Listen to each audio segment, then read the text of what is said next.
I want to be remembered for courage for my faith. That would be the most important thing. The most important thing is my faith in my life. And that's Charlie Kirk, in his own words, telling a podcaster that he wants to be remembered for his faith as mourners continue to arrive here this morning at State Farm Stadium in Glendale, Arizona, for Charlie's memorial today. Joining me now is Pastor David Engelhardt. He is also on the board of Turning Point USA. And Pastor David, thank you so much for being here. I know that Charlie has had many pastors in the past. You were one of them, but you were largely Erica's pastor. How did you first meet Charlie and Erica?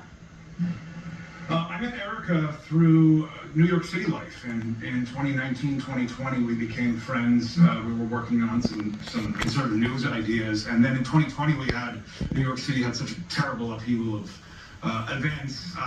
Erica said, you have to get connected to Charlie, and so that's how I connected with Charlie in September of 2020, and then after he met me, he said, hey, you have to be a part of what I'm doing, and then we started traveling together and spent a lot of time over the last 5 years. He invited me to be a board member, and it's been one of the honors of my life to serve Charlie and serve Turning Point USA.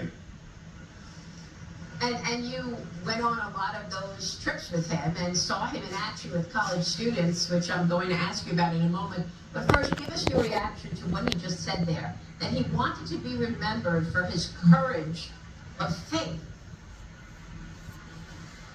Yeah, I mean, I think that's central to who Charlie is. And I've been around the block and seen a lot of political pundits. I've met with a number of political leaders, and Charlie didn't just say, God bless America. He had a deep and true, resounding faith. A lot of people would say, I want my family to be taken care of. I want America to be great. You know, what is the last thing you hope someone will remember you for? That's the very core value that you walk in. 1 Corinthians 13 says there are all of these incredible gifts, and then it says at the end, now abide faith, hope, and love. And the greatest of these is love. And I think Charlie had a deep love for his faith that gave fuel, gas to the hope that he had for America. All these things were combined. And that's what we see here, is this combination of love and hope for our nation and faith. It's the opposite message from the other side of doom and horror, and you're being oppressed and there's no way out. And the only thing we can do is turn up the tables. But there's hope through faith to love your nation back to a restored place. Yeah.